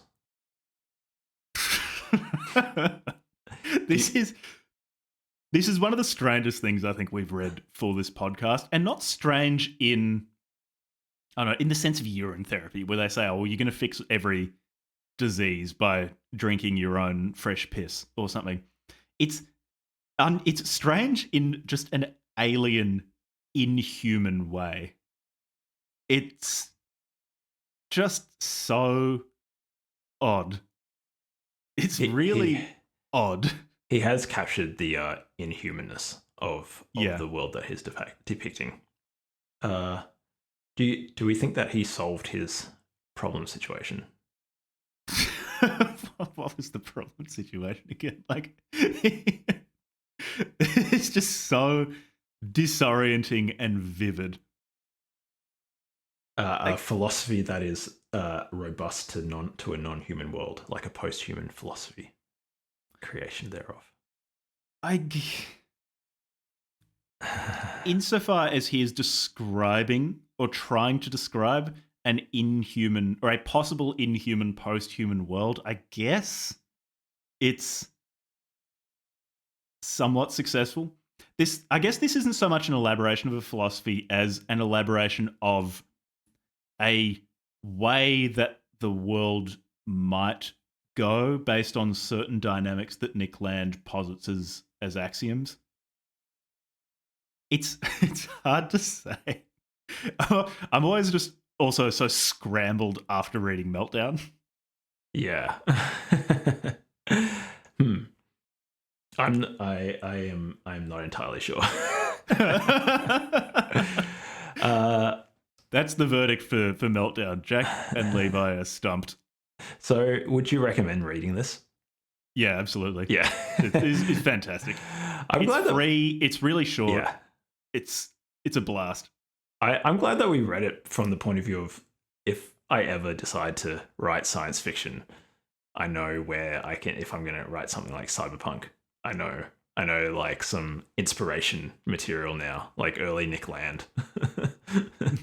It's also like this is the high watermark for inhuman, incredibly imaginative science fiction. So it's definitely worth reading. I don't really have more to say about this, not at least until I've done a lot of reading on French theory. Yeah, Deleuze. Yeah, that's in the mail. It's inbound. Nice. What will be after this episode? Listener preview. After this episode, going to be an interview with James Dellis. I hope I pronounced his name correctly, of the Hermetics podcast, on his new collection of short stories. That's going to be fun. After that, it'll be Selective Breeding and the Birth of Philosophy by Costin Alamariu, which has been much requested. And that's another weird one. That said, after Nick Land, the thesis put forward in Selective Breeding seems so mundane and human and down to anthropocentric. Yeah. Like, it's weird. It's very weird. It's basically philosophy is a millennia-long eugenics project. The radicalization of the idea of phusis by Plato as put forward by Pindar, but masked in a way as to make it palatable for the public, which was then unmasked by Nietzsche because he was worried that eugenically we were erasing the ability for philosophers to be born. It's a pretty fucking weird premise, but having just read Meltdown out loud, it really doesn't seem that weird at all. It seems very pedestrian because it's still so human-centered and doesn't involve any bacterial sex. No metrophages. Cool. Cool. Just like my brain is just scrambled now. Okay, cool. So that'll be fun. Selective breeding. Okay, sweet. Well, I don't have anything more to say about Meltdown. Any shout outs? Oh, there are lots of shout outs. Our Patreon subscribers above anyone. Big shout out to everyone on Patreon. Yeah, shout out to the Patreon. Big mega shout out. Let me just J-Man Abraxas to Hylic, to Fake Gamer Boy, Jaidev 1001, Moog, Pavlik, Rowan, Saint Marzano. There are some other people on Patreon who I think they have their real names. I'm not gonna shout them out by reading their real names out, but big shout out to you. Yeah. If you're okay with us saying your real name out loud on the podcast, just let me know and I can give you a real shout out. But well, your first name. Well, yeah. You can do your first name. Yeah, cool. Big shout out actually to Hamp, who's been doing the artwork for our episodes now. Massive shout out. The episode art is now so much better. A massive shout out. Yeah, it's really cool. That is all from me. Cool. Yeah, that's all from me. Wait. Yeah, I'm kind of quietly excited to read the Selective Breeding one because I started reading it, and I think you've already finished it, right, Jack? Yeah. I started reading it, and it's actually well written, so getting into it's interesting. So I look forward to that. That'll be in a couple of weeks. Because it's a doctoral thesis. It is a shockingly readable doctoral thesis. Yeah. Apart from anything else. That's an achievement. Shockingly readable. Cool. All right. Well, thanks for listening. Thank you. Thanks for listening. See you next time.